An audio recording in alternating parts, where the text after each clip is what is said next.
Welcome to our ongoing weekly clip series, Wolff Bites. Hi, I'm Lynette Wolff. And I'm Brian Wolff. We're the Wolff couple. Whoa. Today we're talking about focus. Focus. Here's the 3 keys to focus. Time discipline, will discipline. Operational discipline.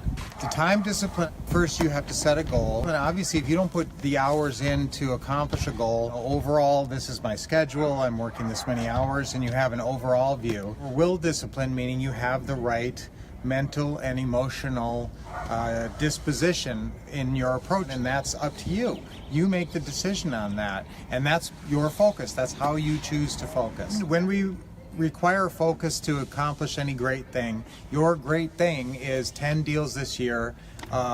10 deals this year, that's it. Minimum goal is 10 deals this year. It's going to take about 7 to 10 hours of your focus, and we got to focus sometimes in the moment. We have a third discipline to your ability to focus. Number 1 is your time discipline. Number 2 is your will discipline, meaning having the right mentality and the right willpower. And there are acts of will along the way where you have to make decisions and acts of will where it's scary and you don't want to do it, and you have to gut it out and make an act of will. So that's your will discipline. Number 1, now, time discipline. Number right. 2, will discipline. Number 3 is it's your training discipline. It's your scripts and systems discipline. That means practice, and that means learning the things that it takes in the moment to succeed. You can have the right mentality and be all gung-ho to succeed and take the time to succeed, but if you don't know the things, the minute steps and the words, because that's what it comes down to. It comes down to step-by-step checklists and the words you use in your business and in your own mind.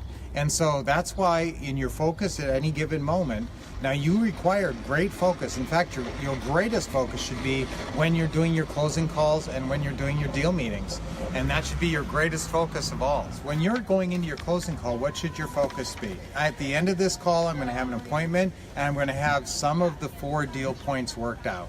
As many as possible. Remember those 4 deal points: purchase price, 2 monthly payment, 3 length of term, 4 down payment.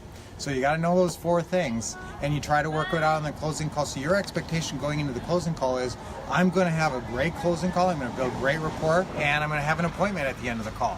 That's what your mentality should be. That's where your training discipline kicks in. Okay, and this is going to give you confidence. How well have you trained yourself, and how well do you know the words, and are you prepared that you would have your closing call prep sheet? Right, and you would also have your scripts right there, because obviously you're going to follow scripts. And if you don't have the right tools to execute success, you're never going to be successful. Let's use an example of shooting a free throw. Let's just see. Now, what are my scripts in this?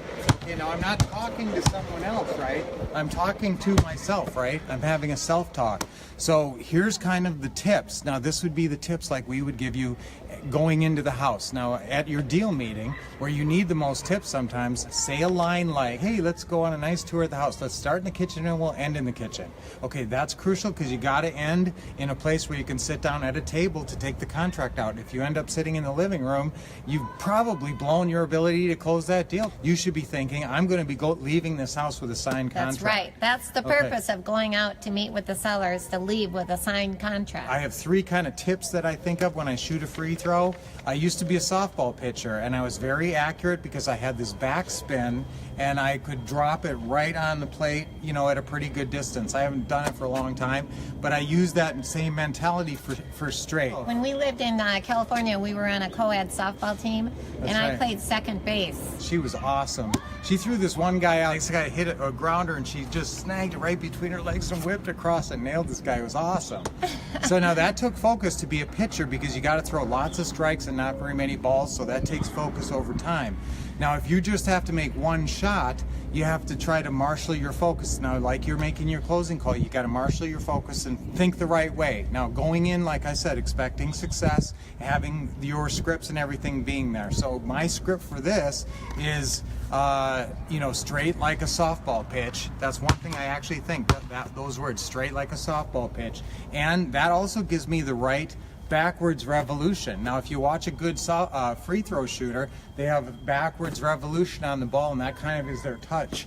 And if you have that, it kind of regulates the arc of the ball. And Jill said, power of positive thinking. So then another thing I think is I need a little hop. When I do a little hop, it helps me to not have to use my arms. Now, if I feel like I have to chuck it with my arms, it throws off that delicate touch that I'm going for. The other thing is soft hands. Sometimes I think soft hands. So, okay, now I'm going to shoot this, and let's see if I can think of those things. So, No, I'm gonna focus after Brian and watch me make a shot. Yeah, I'm going to train the net. I haven't actually played basketball for how many years? I have no This will be idea. my first shot in a long time. Yes, yes. And I haven't played in a long time, but you know, here, just for purposes of this, it seemed to be a good lesson. So let me try to think now. Straight like a softball, straight like a softball pitch, little jump, soft hands. Whoa, dude, That swish. is focus. Yeah.